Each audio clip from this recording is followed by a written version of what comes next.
ഒരു തുണി ഇരിക്കുന്ന അപ്പൊ ഷർട്ട് മേനെ തയ്ക്കണമായിരുന്നു. അളവ് വളവൊന്നുമില്ല, നല്ല തുണിയാ. അളക്കണോന്ന്. എന്താ അടുപ്പത്തിരിക്കുന്നേ? സാമ്പാറാണോ? ഇളക്കിയിട്ടൊക്കെ വന്നാ മതി. ഡോ തന്റെ അളവ് എടുക്കണോന്ന്. കൈ എത്ര? 2. ഡോ ഫുള്ളാണോ ഹാഫ് ആണോ? ഫുള്ളിന് എത്ര ഷെയർ?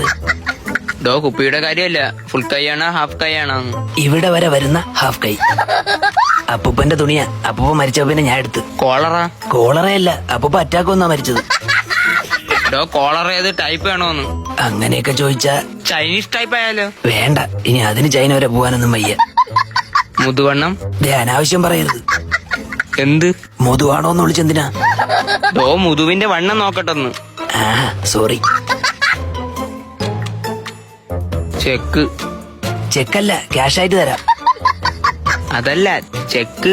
ചെസ് കളിക്കാൻ പോവേണ, ചെക്ക് വയ്ക്കേ. ഡോ ചെക്കുകളുടെ തുണിയാണോ ചോദിച്ചതാ, പറയാനെ സമ്മതിക്കൂല. സിബൊക്കെ നോക്കി വെക്കണേ. അതെന്ത്? കഴിഞ്ഞ തവണ പെയിന്റ് വെച്ചപ്പോ സിബിന്റെ അവിടെ പോക്കറ്റായിരുന്നു.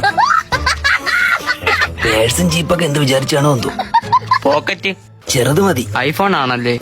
എങ്ങനെ മനസ്സിലായി? ഐഫോൺ കാണാൻ വേണ്ടിയല്ലേ ചെറിയ പോക്കറ്റ്. എന്റെ ഒരു ഫ്രണ്ടിന് ഷർട്ട് തയ്ക്കണോന്ന് പറഞ്ഞു. ബട്ടനോ? വട്ടനൊന്നുമല്ല. അവനെ കണ്ടാ വട്ടനാണെന്ന് തോന്നുമെങ്കിൽ ആളൊരു മണ്ടനാ. ഹൂക്കാണോ? ഊക്കിയതല്ല, അവൻ പൊട്ടനാ. ഡോ ബട്ടനാണോ ഹൂക്കാണോ വേണ്ടത് പാന്റിന്? ഹൂക്ക്.